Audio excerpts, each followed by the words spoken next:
Hello, hello, and welcome back to the Let's Process That podcast. I'm Emily Christopher.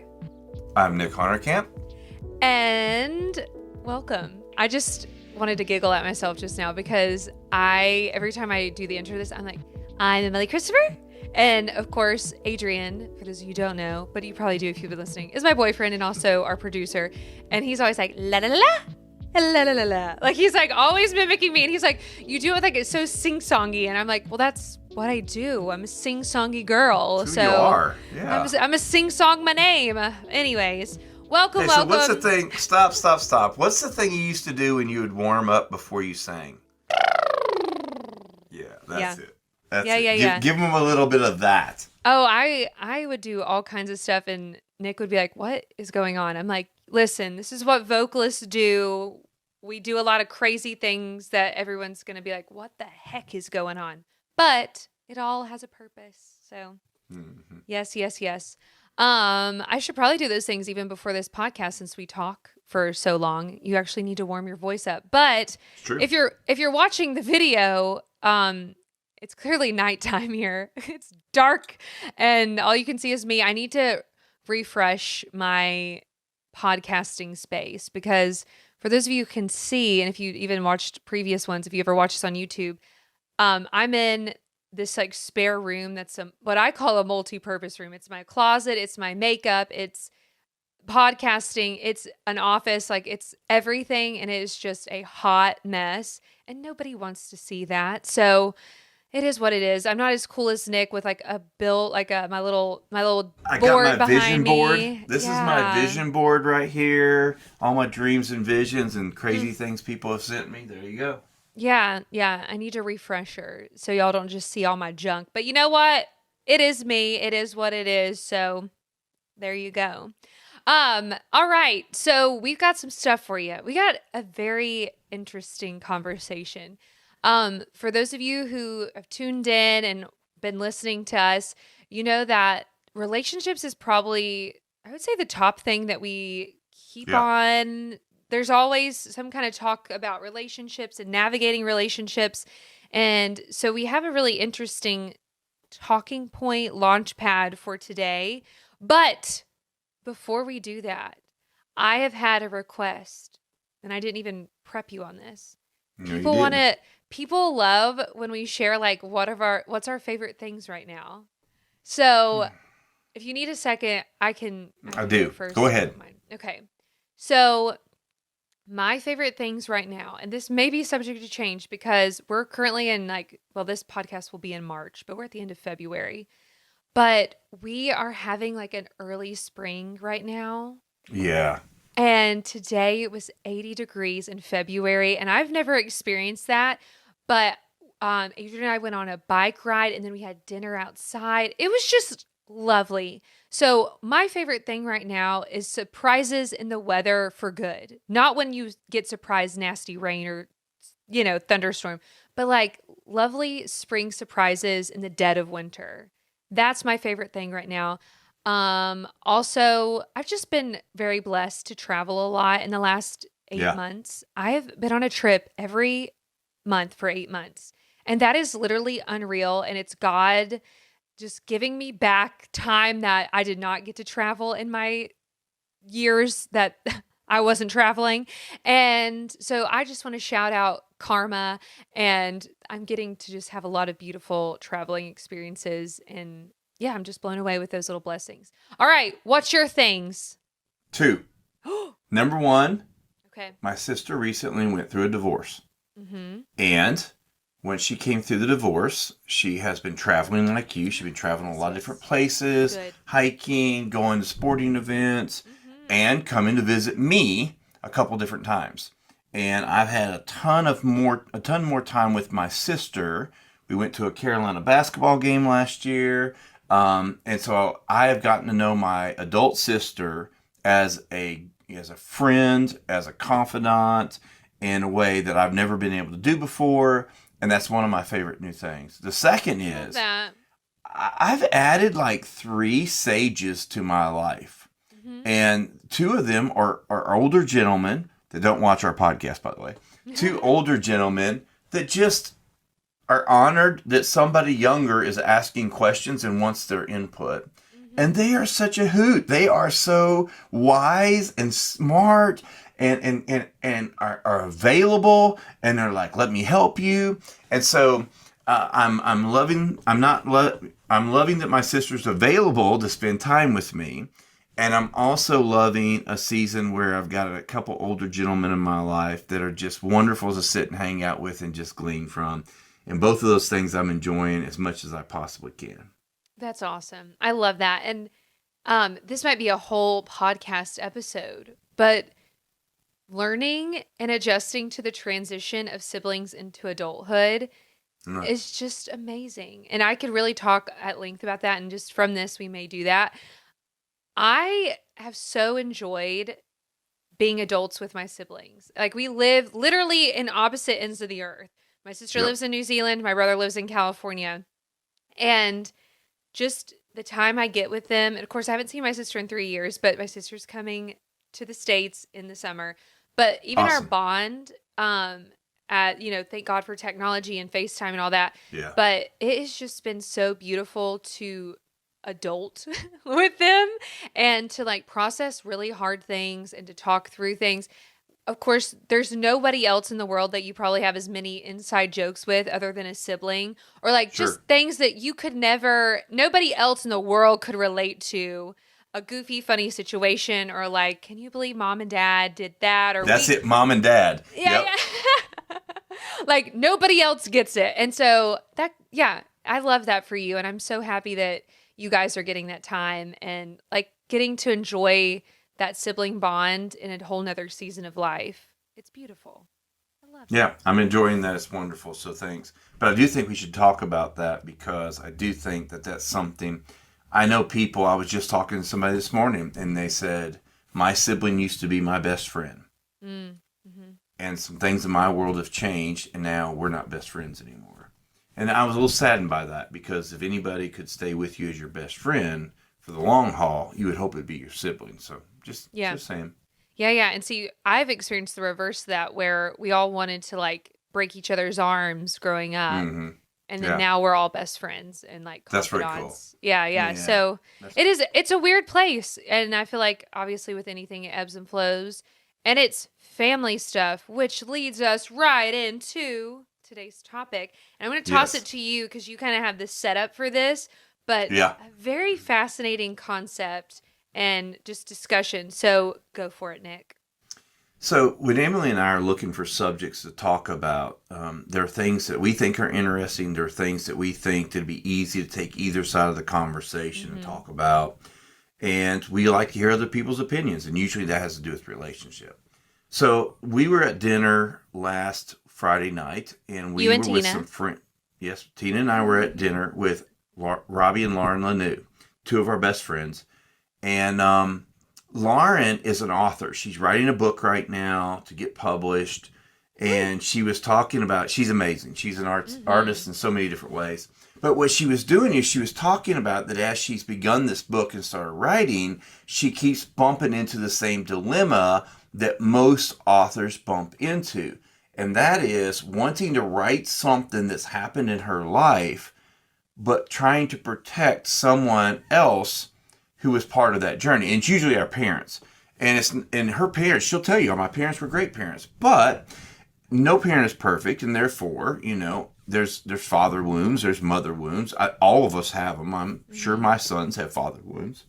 And hopefully I'll be able to help them unpack them one day. But, when you sit down to write from your heart, you don't want to betray yourself by not telling the whole story. But you also want to be careful that you don't, you protect your mother, your father, if you're telling some of these stories. And she was talking about that dilemma that I've heard lots of people talk about. But she was talking about that because she wants to do the right thing. She's just amazing like that. Mm-hmm. And her husband, Robbie, said something that I thought was completely fascinating. I've never heard anybody say this. And he said, well, Lauren, it's more important that we honor our descendants more than we honor our ancestors. I said, wait a minute. That's the exact opposite of everything I've been taught. Mm-hmm. Coming out of the church lane and out of a biblical realm, you honor your mother and father. The Bible says that. honor your authorities. The Bible says that. Young men honor older men, the elderly. The Bible says that. And I'm not disagreeing with the Bible today. I'm having a conversation with Emily, and I said, Emily, let's process this live. I mean, neither one of us have talked about it. Let's just put it out there and see what happens. But Robbie said, the mistakes of the previous generation are our responsibility to fix and then pass on the solutions to the next generation. So who are we protecting when we don't tell the truth? The next generation, or are we protecting the last generation? I almost walked away from dinner and just said, y'all, I'm done for the night. I need to go with Aaron Rodgers and sit in some place of darkness and for 3 days and process that, because that is absolutely the truth. Obviously, any mistakes that I've made that I could fix and clean up and pass on to my kids, the keys, the solutions to those, I want to do that. But what do we do? I know people that says, I can't write my autobiography until my parents are dead. And you know, Emily, you've asked me, we've talked about my childhood, and I might get into some of that today, but my childhood was really screwed up. And so if I tell all the details, I mean, that could look bad on some people, and I don't want to do that. And at the same time, it helps explain where I am. And so what we do is we hide the family secrets from the next generation, and they don't learn how we got to where we are today, and they don't learn how to get past those issues. And many of them struggle with the same things that our generations before us do. So do we honor the descendants more than the ancestors, Emily? I mean, let's process that. So initially, I'm like, absolutely not. Like, see, I know how you were raised. Yes. So, I mean, yeah, I was always raised like, you respect your elders. Traditions are important.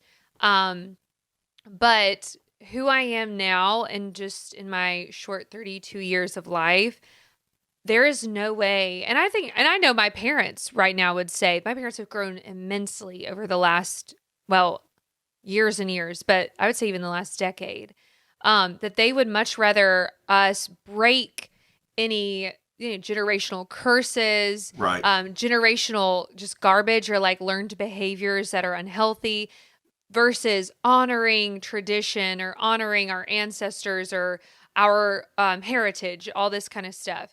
Because that can get into a whole thing, especially living in the South, that like there's a lot of Southern heritage that is very, very, very, very bad and gross and disgusting. And it's like, are we really going to protect that, or are we going to get real with ourselves and really examine like how terrible these levels of heritage that we want to protect and quote unquote honor, but it really was taking down full people groups. So it's like, no, we can't protect those things. We need to expose them and say, okay, moving forward, because that's what we can do. I can only take responsibility for myself.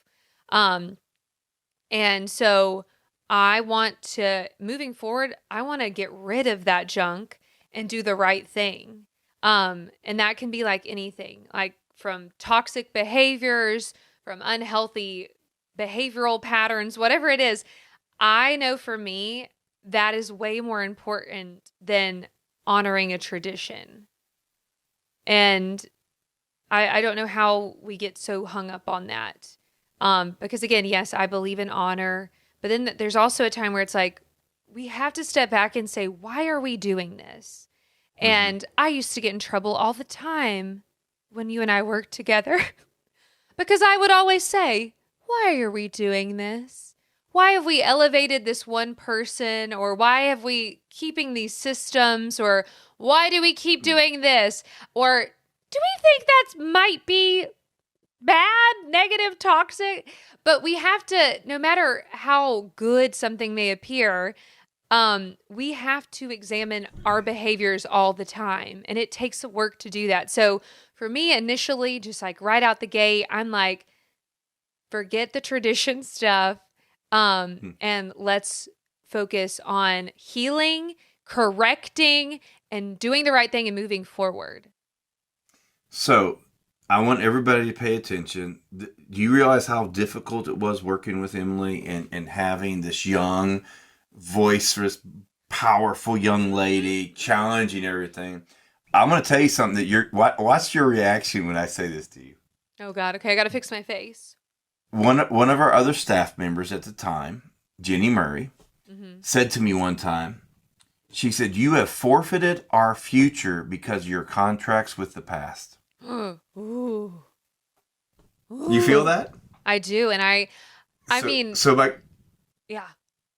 So my question to you is, what was the anchor of those contracts? But honor, right? Of course. Yeah. It was all honor. But then we didn't have the freedom to embrace some things that we needed to because we still had contracts with the past. And when I'm not talking about a person or anything like that, I'm just talking about we had to honor traditions, we had to honor beliefs, we had to honor all these things. And we're like, but what do we do today in dealing with this culture and what we're trying to do? And you've already made all those decisions about the past. And that's exactly what you're trying to say, is that you came on staff and you were like, why? Why do we do that? Why do we keep doing that? Why don't we try something else? We're like, you can't do that in our church. Yeah. And so we have this thing that if we have one of the ultra honor societies, that sometimes we honor things in such a way that it restricts and limits the current and the next generation. And that's sort of what Robbie was saying. And I just have never seen that. And when he said it the other night, I said, I need a counseling session. I need some help here.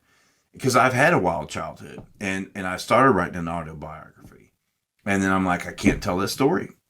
People would not understand. They would judge my parents. You know, they were young. They were hippies. They were doing their own thing. They doing the best they knew how. But I can't tell that story.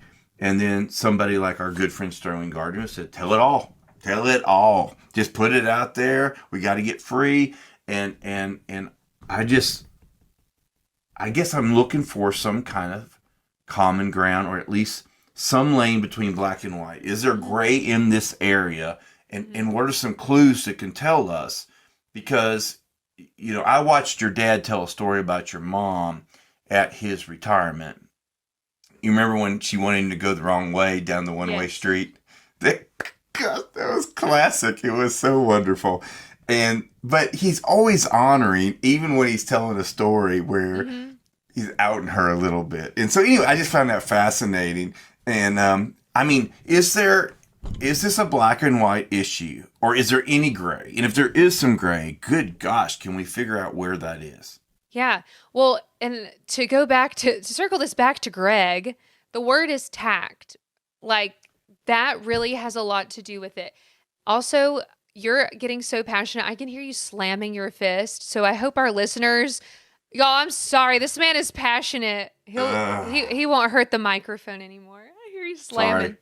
Sorry. No, you're good. I punched the mic one time on accident, and I hope no one's ears got hurt. Anyways, but yeah, I think tact has so much to do with it. You know, there is a way to honor someone and still say that wasn't the best way to go about it. Or they did. I mean, and even before this, you and I were talking about, I had mentioned my grandfather who had made some life choices 30, 40 years ago, 30 plus years ago. And he has passed away, but there are still choices that he made that really changed our family and like were huge consequences to my grandmother and him. And that led to divorce and all that. So I can still speak of that and say, but there were some other great qualities about him. He was a great businessman. Like, people knew that he would give the shirt off his back to them, but he did make choices that had consequences that really hurt our family. And so there is ways, I think, that we can honor somebody and still celebrate, because we all have good and bad in us. We are human. So there's dark parts of us and places that we've made mistakes. There's also really beautiful, wonderful things. And so we can be honest and transparent and still honor somebody. Like, the story and the lesson must be had. And so I can still do that with being like, hey, that decision that was made was not a good one. And it changed the trajectory of our family.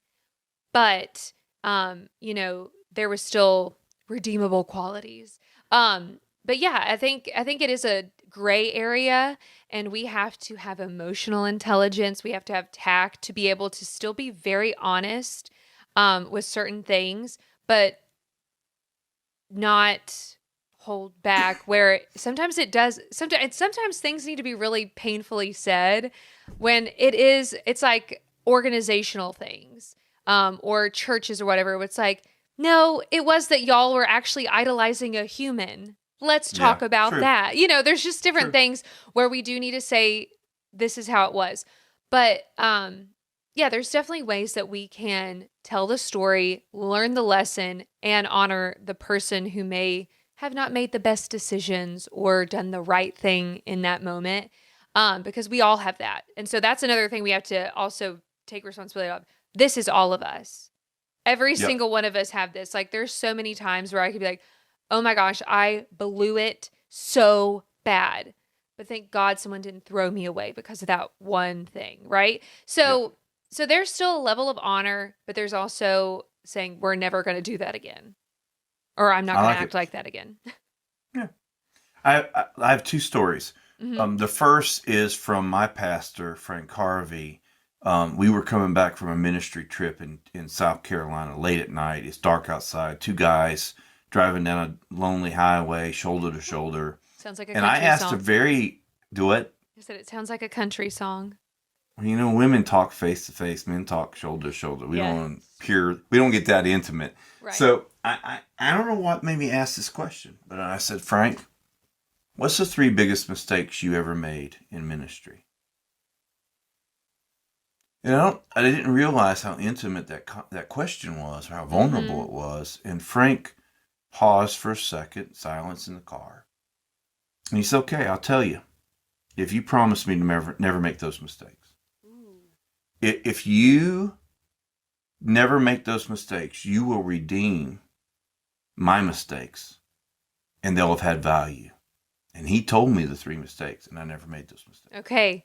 Can I pause real quick? Did you ever feel like a real burden and heaviness when that was said to you? No, not at all. Okay. He told me the mistake he made. He told me the consequences, and I was like, yeah, don't want to do that. I don't want to do that. So, that's it. And so, but it took vulnerability on his part to tell me that. It took me wanting to learn from that and me doing that. And then he watches me over the next 30 years and says, he learned from my mistakes. They weren't for nothing. Mm-hmm. Okay. Yeah. The second story is a little bit about my childhood. So the point blank point of the story, the point blank story is that I grew up not knowing who was my real father. Mm-hmm. So my mom and my dad ran off, and they were hippies. It was that age, 60s and 70s, they ran off. And I was left with a man that I thought was my father. And he raised me through most of my early childhood. And then one day they come back and they said, we would like you to go on vacation. They took all of us kids on vacation. And they told me about Jesus. They had found Jesus in the Jesus movement. And as part of finding Jesus, they felt like they needed to come back and make things right.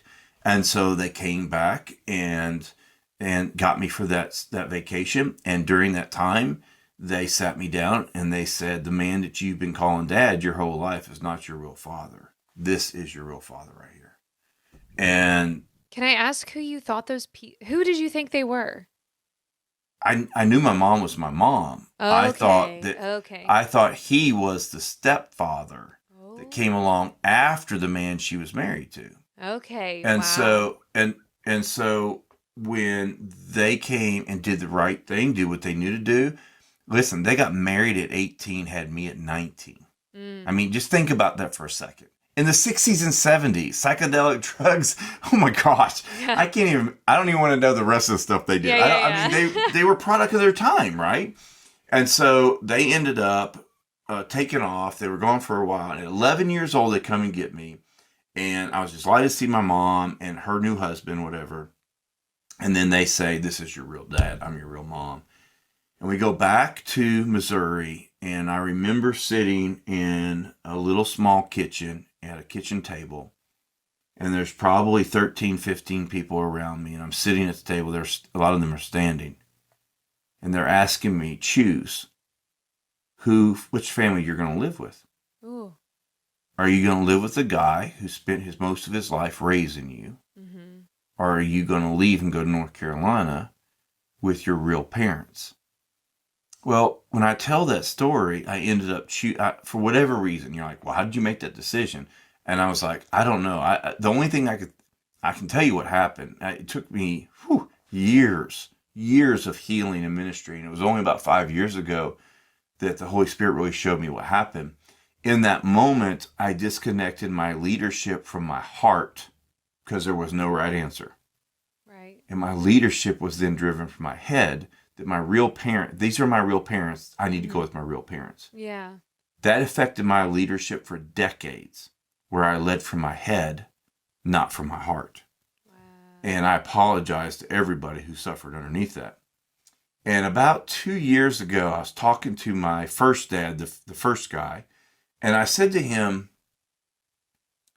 why did you let me, I was 11 years old. 11-year-olds shouldn't make those decisions. How in God's name did you let me make that decision? Mm-hmm. And he said, son, I knew that if you did not choose me, you would at least be choosing your mother, and she would take good care of you. Mm-hmm. But since you were the only one that would have to live with the consequences of this decision, I'm sorry, but you were the only one that could make the decision. And so we let you make it. And so you look at that story right there. Mm-hmm. And there's dysfunction. There is all kinds of chaos, craziness. And these have all turned out to be good people. They're all good people. Mm-hmm. Yeah. They didn't know what they didn't know. They were 18. There was drugs involved. It was a wild time of life. A baby comes along. That's hard stuff. I mean, my real parents did come back. They faced the music. They dealt with some stuff. And ended up raising me the last half of my childhood. It's hard to tell that story, though, without someone judging my mom, judging my dad, judging, my first father. And so I think sorry, hit my filter, punch it. So I think one of the things is, what's your heart? What's your motive? Mm-hmm. Do you have an axe to grind? And you're trying to blow up your parents for the childhood that you had, and you're trying to get even with them. True story. I used to have my friends.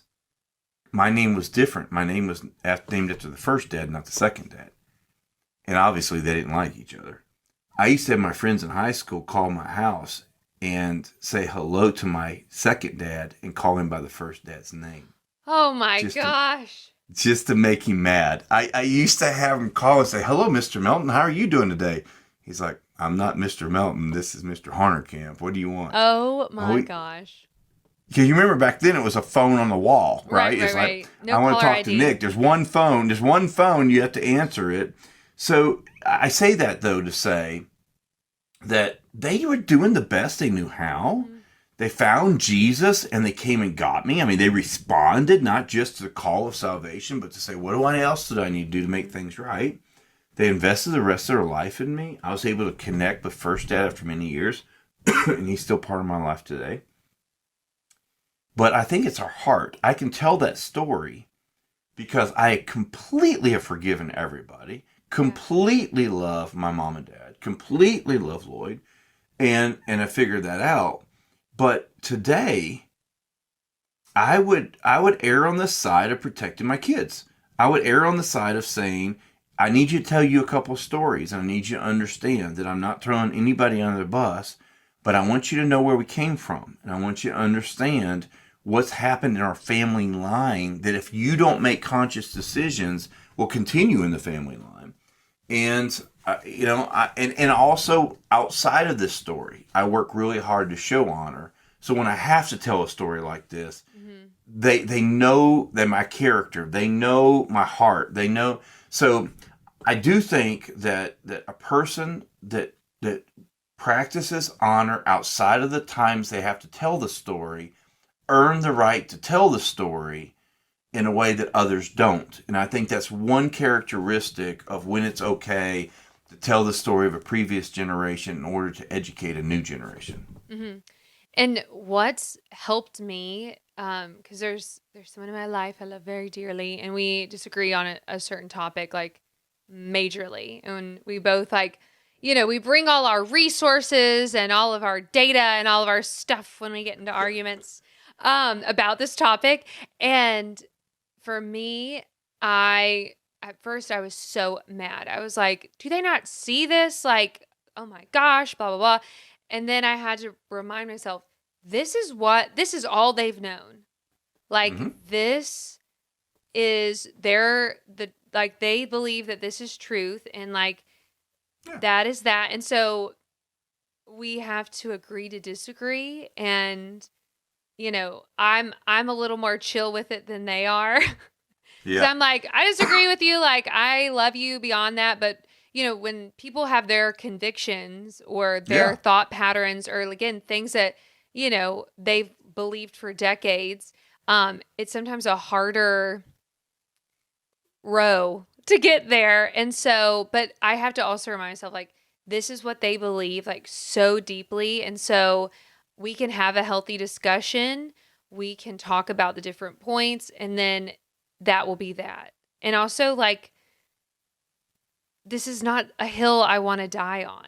Like, I don't want to sacrifice the relationship just because we have a disagreement in this one area. Yeah.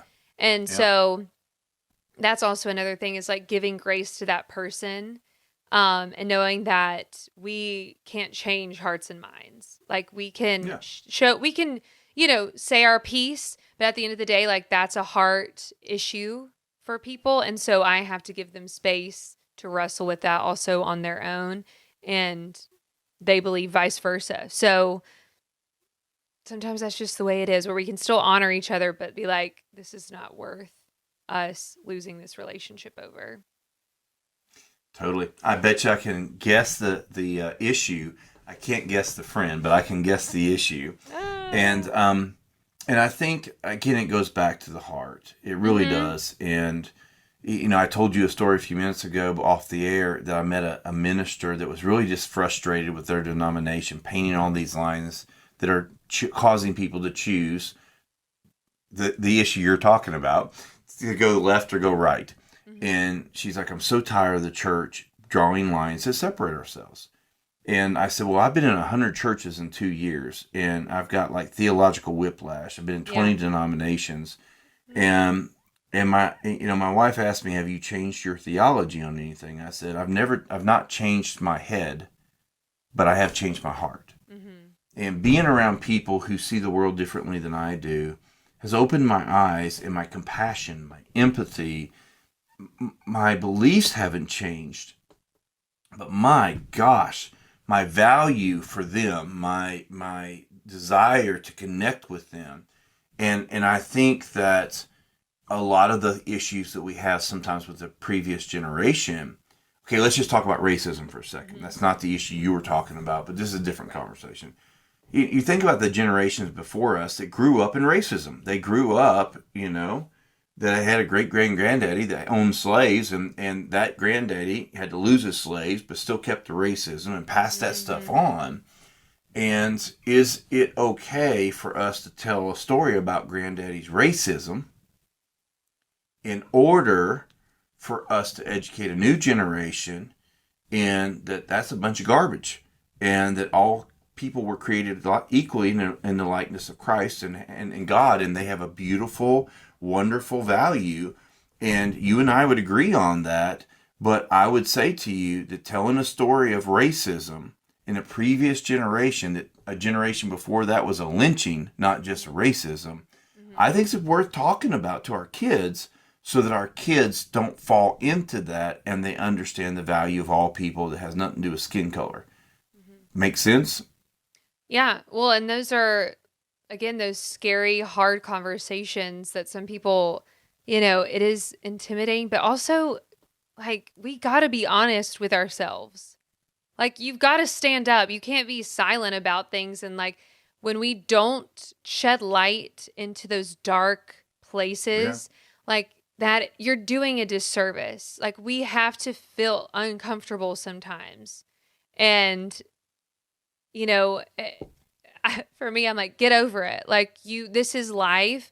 And I would rather teach my children to love people, to honor people, and I don't know about my ancestors, and like, for example, with racism, but we were here. Basically, we came over really early. So there's probably some slavery in my lineage. I want to say, hey, I'm taking note of that. And I'm saying, I no more. Like, I'm going to teach my children, like, no matter what, you love people, you honor them. You always do the right thing to respect somebody and celebrate them. And so, no matter what the topic is, we do have to look back and be like, that was terrible. Like, that, we're never going to do that. That may be in our lineage, that may be in our tradition, but it stops here. I'm not carrying that forward. I refuse to let that be something my children just kind of be like, oh, well, that's just how it is. No, that's not. I will not allow that. And so I will do my part in educating and turning the tide and making sure that any children that I may have in the future, Lord willing, that they walk in honesty and justice and learning and saying, hey, no more. We will not let that be part of who we are and who our legacy is moving forward. But we have to sometimes face those things head on, no matter what they are. And I know in a lot of, like I was saying earlier, in organizations and stuff, it's really hard sometimes to examine those things because, especially in the church world, we do set people up on pedestals, like very unhealthy. And so it's really hard for people to sometimes do those intense examinations where it was like, oh, we let that slide so many times. I mean, we look at the cases of abuse and child abuse in religions and stuff like that, and we have to address those things. When someone has done something absolutely grotesque, like, you can't just keep brushing it under the rug. Like, these things have to come to light, and we have to have real conversation and real action behind those things. Like, that cannot be done anymore. Because if we just keep, brushing and scooting it off to the side, it will repeat itself. And of course, history repeats itself. If you don't deal with it, it's just going to keep going. And so, yeah, sometimes we want to, well, I won't say it sometimes. We always want to try to honor as much as possible, but there's some things that just, you straight up called out and said, no more. Absolutely no more. We're not standing for that. We don't tolerate that. The buck stops here. And I think everybody's a little bit different. I think that Lauren Lanoue has a call to do something with her life that may require her to be extremely vulnerable. That I might not. My assignment's different than her assignment. And maybe I can be silent about some stories that I have for the time being, and she needs to go ahead and get them out now. I think what she does in between writing the story, the relationship she has, the honor she shows, the trust that she builds with her parents, she can share a story from her childhood. And here's the fascinating thing. So whatever happens to a child is interpreted through the child's mind at the developmental age at which it happens. So if a father says something to a daughter that's 5 years old, and he may mean it as a compliment, but if the daughter hears it through a 5-year-old's mind, she may perceive it completely different. And then that may set up something that's guided her whole life until one day she finds out it's not accurate. And then suddenly she has an epiphany moment. And so I think it's important to realize that a lot of our hurts and pains and wounds come from our childhood. A lot of the things we're trying to overcome are those hurts and pains. We want to talk about them, about how we heard them, how we felt them, how they impacted us. Not how our parents meant them. Our parents were probably doing the best they could, but they might have triggered something in us. And and I think that's just important to recognize. The other thing is that there's got to be ways that we can tell some of these stories that there's got to be ways that we can tell the story and maybe even include the parents' perspective or the previous generation. There were good white people who had slaves and were racist that did not understand that what they were doing was wrong because it had been passed down to them for generations. And at some point, it comes about and say, no, don't you understand? I mean, how do you go to church and hear a message that all people are created in the image of God, and you go home and have slaves? But somehow that's a disconnect because family legacy, family heritage, family traditions, family values are bigger than the actual realities around us. And what happens to that first generation that says, what is this crap? We've got to change this. And then they have to out the system and therefore the people that taught them the system, which happens to be blood. And that's got to be tricky. That's got to be really hard. Some of the stories I tell are hard, they're personal, but they're not systemic racism. You know what I'm saying? That's some hard stuff. Mm.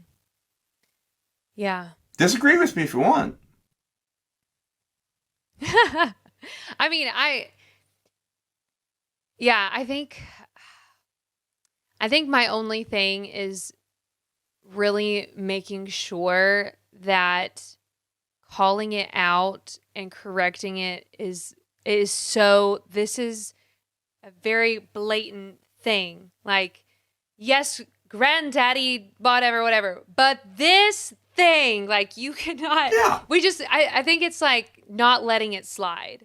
Like, it's very much like and it's my responsibility to educate. It's not another person of color having to, it's just like stuff with natives, Native Americans. Like, it is my job to understand that I'm on stolen land. Like, it is my job to educate myself of the, like, just the way people were murdered and driven off their land. Like, that is my responsibility. And so that's just something I feel like taking responsibility is so important. And then also teaching my children, like, I fully understand that I'm probably going to have to teach my children history, like, from the school age, because right now I don't think they're going to actually be taught real history.